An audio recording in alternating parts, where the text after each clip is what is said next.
કે આ રાજા તો બહુ નબળો નીકળો.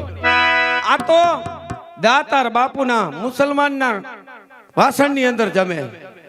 બરોબર છે માંડલ, તારી વાત સત્ય છે. દાતાર બાપુ સાથે જમું તો કાલ સવારે જુનાગઢની પ્રજા મારી હાંસી કરશે. હાંસી કરે પણ દાતાર બાપુને ના કેમ પાડવી? ઈ બુદ્ધિ મારી પાસે, આપણી પાસે ભંડાર.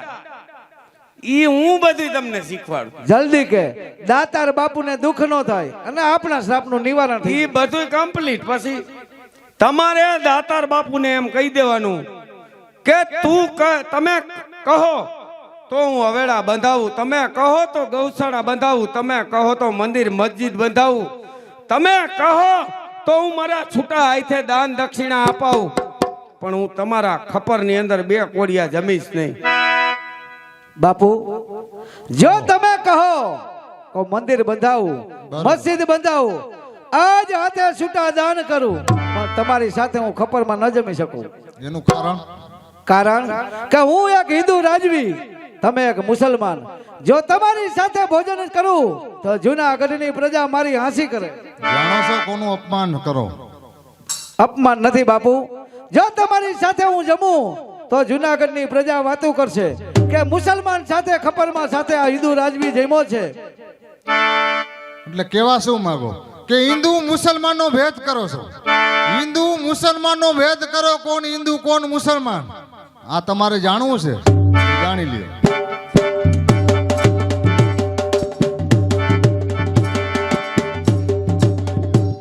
માંડા દાતાર બાપુએ જમયો મારીને જનાઈ બતાવી. અરે એ તો બ્રાહ્મણ છે, તેની સાથે જમવામાં કાઈ ના નથી.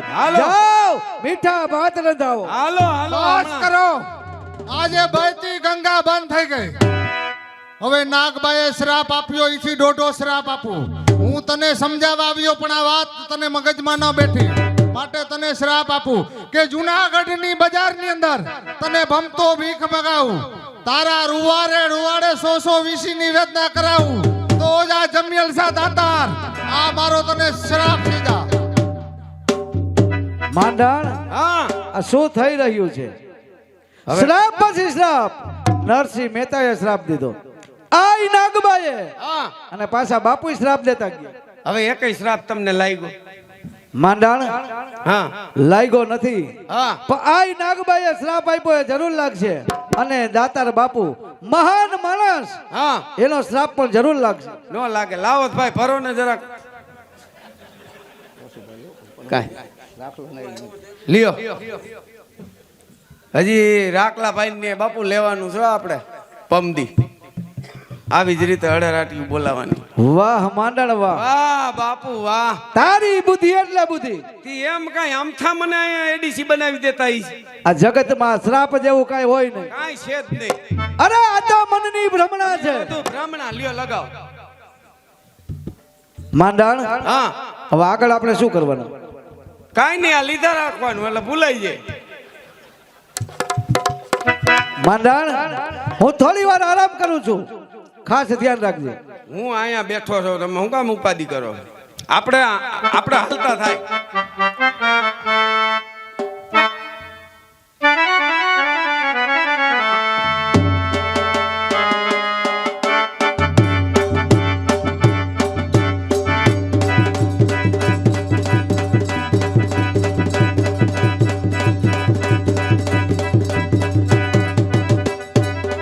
सावधान सावधान, होशियार होशियार. सोने की सड़ी, रुपए की मसा, जमीर सा जाला, मोदन सी माला, मोहम्मद साहब एक राने कड़ी खमा कड़ी कड़ी.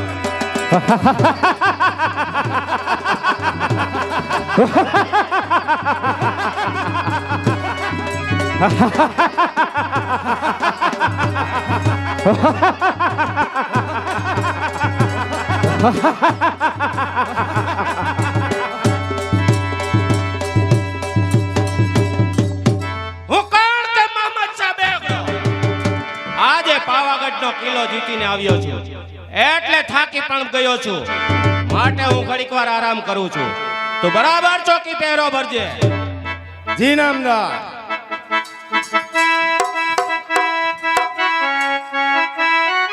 અરે પાવાગઢનો કિલ્લો સર કરીને હું પણ થાકી ગયો છું, માટે લાવ થોડીક વાર હું પણ વિશ્રામ કરી લઉં.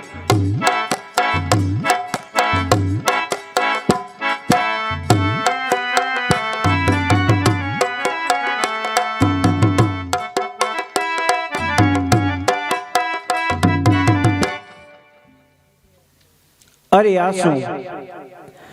પાવાગઢનો કિલ્લો સર કરી અને મોહમ્મદ શાહ બેગડો અહીં આરામમાં સુતેલ છે.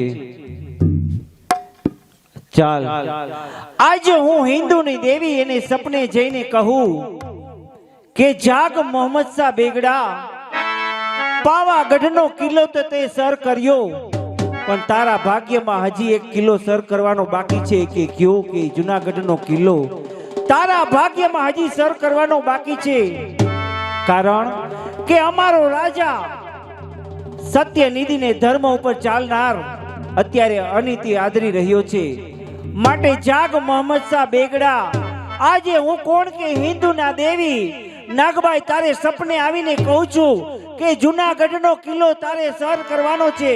માટે જાગ મોહમ્મદ શાહ, જાગ.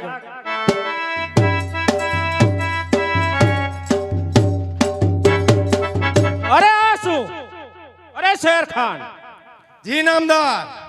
આજે હિન્દુના દેવી મારા સપને આવીને કહ્યું કે પાવાગઢનો કિલ્લો તો તું જીત્યો છે, પરંતુ હજુ એક કિલ્લો તારા ભાગ્યમાં છે. કયો? કે અમદાવાદનો જુનાગઢનો કિલ્લો. તો આપણું સૈન્ય તૈયાર કરો, આપણે જુનાગઢ જવું છે. બરાબર છે નામદાર, આપણું 13 તુંગા લશ્કર તૈયાર છે. અરે ડંકા વાગશે રણ મેદાનમાં, ડંકા વાગશે રણ મેદાનમાં. સુરા કાંઈ બધાય શિયાળ હોતા નથી, આજે મોકો આવ્યો છે હાથ જુનાગઢ પર ચડાઈ. તો શેર ખાન આગળ થાઓ. ચાલો.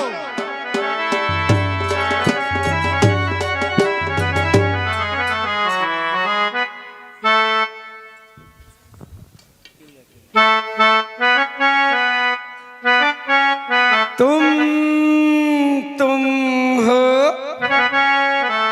हम है, न तुम कम हो न हम कम है. पीले पीले हो मोर राजा, पीले पीले हो मोर जानी.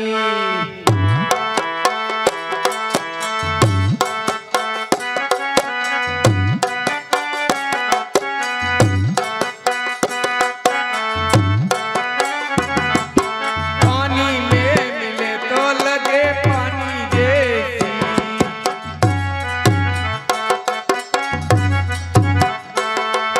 पानी में मिले तो लगे पानी जैसी, पानी जैसी.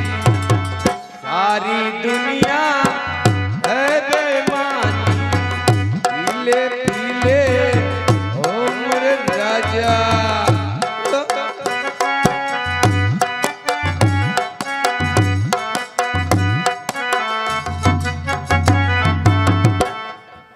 વાહ માંડણ વાહ. વાહ બાપુ વાહ. પણ માંડણ, આ મારા શરીરે ઝીણી ઝીણી ફોડલી ઉપડે છે, ખૂબ જ વેદના થાય છે. હું થોડી વાર આરામ કરું છું, થોડીક રાહત થાય. તું ધ્યાન રાખજે. આ નવું ખોયલું લ્યો લ્યો થોડુંક. વાહ માંડણ, વાહ બધાય દુઃખ તું ભૂલાવી દેશ હો. વાહ બાપુ વાહ. દુઃખ તો હાવ જાણે ગાયબ જ થઈ ગયું. થોડી વાર આરામ કરું છું. એ દુઃખાઈ રહી જવાનું, કાંઈ રહેવાનું નથી. તમે તમારે મોજ કરો બાપુ. એ બધું ગયું એમ જ સમજો હવે.